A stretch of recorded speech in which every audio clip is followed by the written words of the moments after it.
Hello, Leo. I'm Emily Rose. I set the intention that whatever is gained from the lessons learned from this tool will be dedicated to the growth of all beings in all places. Guardians of the four corners, Mother in the earth, Father in the sky, angels, ancestors, sacred ones, I call on you and welcome you here and now. Leo, I will be calling out signs. Please remember, constellation only exists in the minds of humans just to create a depiction of a story that is mainly used as reference points. It is important to remember that time is an illusion and energy is fluid. Try not to focus on the signs so much and just focus on the energy that's being bestowed upon you. Whatever doesn't resonate, reject. Leo, I pre-shuffled just to see what was going on with you. And as I pull upon your energy, I pulled on 3 cards to see where you're coming from, where you are, and where you're heading. When I pulled on your energy, I pulled on your past. And what I see here is childhood wounds, okay? I see a house. It's like it's made of wood, like a typical country type American house, painted in the color blue with a veranda, so to speak. That's what you call that in the island. It has a white fencing around it, type of bars, rails, whatever you call that, with X. I see a purple or a pink bike. This purple or pink bike you used to ride around the neighborhood. When you were a young boy, you used to love wearing button front shirts with short pants, and the frill is at the end of the pants. You liked your pants like that. This bike was much smaller than you were. You didn't have much. The kids in the neighborhood used to make fun of you for riding this small bike. One day you were approached by 4 guys, 4 young men, and they tried to fight you, and they made fun of you because of the color of your bike, not necessarily the size of your bike. You were very different, but things around you was very cold. It was just you and your mom. You spend most of your time outside riding your bike and being creative and, doing wheelies and stuff like that. That's what we called when you would stand up and spin your bike. But somehow you never quite fit in with the boys. You never could make things work between them. They somehow never saw your beauty. There's always conflict surrounding you, just coldness. Conflict inside the home with your dad fighting your mom. Conflict outside the home with the young men in the neighborhood fighting you. Your whole life you've always been creative. Somehow you turned to singing, but you didn't really want to sing. What you really wanted to do was become a tattoo artist. Okay? You wanted to be a tattoo artist. You had so many abilities that you could have pretty much chose anything. Any art that you want. Singing is just something you stumbled upon. I see here that you do sing. Okay? You always feel like you're stuck between a rock and a hard place, and like even though you have so many abilities and possibilities and choices ahead of you, you always feel the need, you always feel like you lack choice, okay? For such a free spirit, for someone who's so knowledgeable, you kind of have a dolphin spirit with you, okay? You do have a lot of love around you, but instead of your heart bleeding love, pouring love, it bleeds. You are trying to find my sunshine has come and I'm all dried out and there's no more rain in this house. So you've always been able to, I do see here that you've evolved from that, but the fighting and the conflict between your dad and your mom left a bit of scar on you that you've taken with you, and you've carried that anger and resentment with you. I hear something about rehab or therapy or prison, or your dad went to prison. or you went to jail at some point in your life. It sounds like you had a really rough upbringing, and this upbringing all stems from the coldness that your dad showed your mom, and you grew up with such anger and such resentment towards that type of behavior that you yourself, instead of deterring from that, you kind of adopted that energy and took on the energy of your dad. And because of that, because you weren't able to make that transformation as smoothly as possible into the young man that you know you're always destined and designed to be, you carry a bit of resentment, and not a resentment towards women, but a resentment towards yourself, and not necessarily even your dad, but you carry this resentment towards yourself because you feel like you're a much better man than he is, and how can you adopt something that you absolutely despised? I see here up on the path you've had quite a bit of problem with women yourself. You did falter. There's 4 women in your life right now. One of the women you met um, in a faraway land, like a deserted place. I see camels here, and I see dry land. I see hills, mountains. The other female, you felt like she was divinely guided to you, and because she had blessed you with something, I don't know what she gave you. The other lady I see here, you met her either at an event, walking down an event. You spotted her as you were going across a street, a road, an event, something along those lines, but there was a path that you were crossing, and you looked down, and there she was, and you were instantly attracted to this lady. This lady has been quite the commotion in your life. I hear commotions. I don't know if this is your mother that you absolutely love and admire, but she seems to have a lot of cats around her. I don't know if that means she has a lot of wisdom, or she just likes cats. Okay, you admire this person, you look up to this person. This person is your queen, and you seek nothing more than to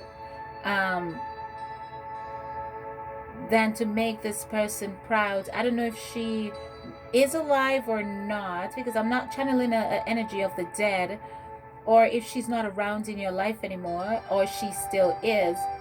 But she had an injury, or you had an injury to your rib, to the side of your rib, and or she had surgery, but it had something to do with her rib, or perhaps this woman, maybe this is your mother, because the rib is here. Maybe this is your mother. Maybe it represents birth, her giving birth to you. Maybe that's, the respect that's here, the love and adoration. Or maybe there's an injury, a cut, a stab, or something in your rib, or an operation in your rib. But you seem to get sound advice from this person, and at some point in your life you wanted to be a counselor. You wanted to heal with kind words. You wanted to use wise and empathetic ear towards others. Let me go ahead and shuffle this. But I feel like you were faced at some point in your life. It's like every friend that comes into your life becomes an opponent, and you've always been stuck in a rock and a hard place, trying to come to some sort of peaceful resolution or reconciliation of your opponents. It's like you can't win. It's like you always have to meet them halfway, and they can never quite see that you're not wrong, they're wrong. I'm not saying that you're never wrong, but it's, to be honest, it's usually never your fault.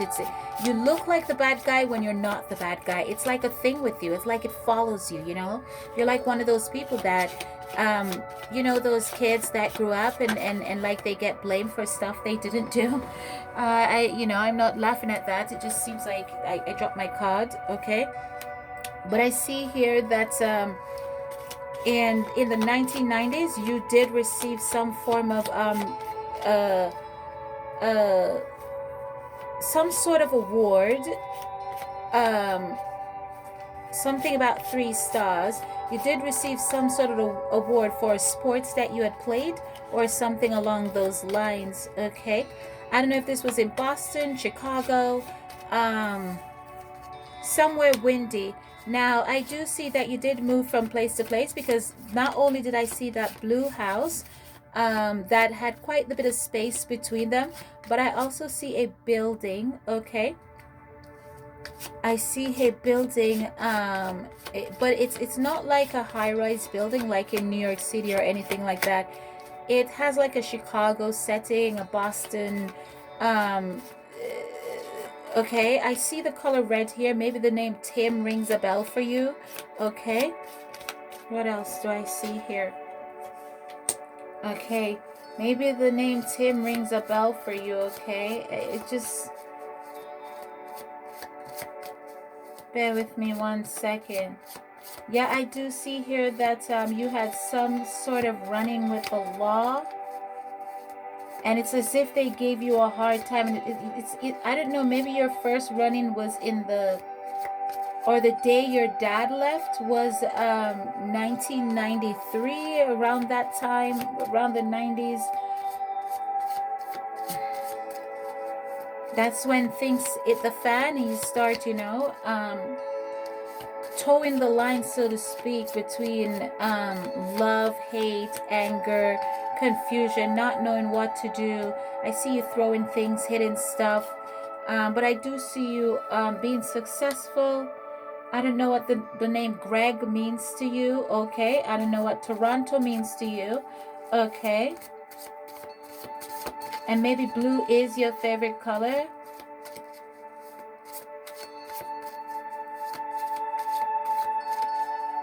I see you having body image problem here, or some type of or you have a sex addiction or something like that, or a fantasy, or someone that you have your eye on. I do see you offering your cup of love to someone. I see you have your eyes on someone. You're quite smitten by this person. You're really shocked. It's as if she's taken you by surprise and nothing else exists around you. And while you're in the middle of playing the field among these 4 other feminine energies that surround you, and I do see you offering your cup of love to this person. Let me go ahead and shuffle some more decks for you. I don't know what the number 17 means to you, but you're associated with the number 17. Jordan, you're also associated with this.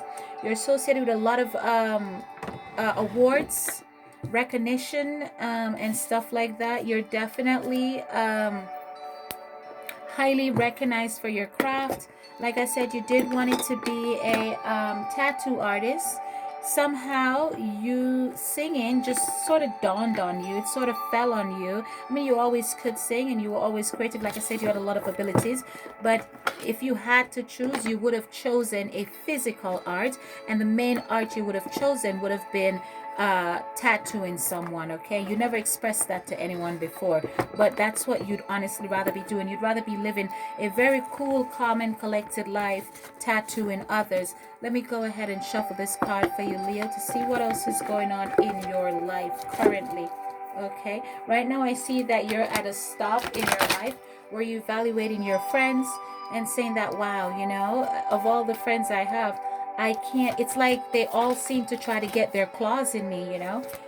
Maybe you have some sort of thing with dragons.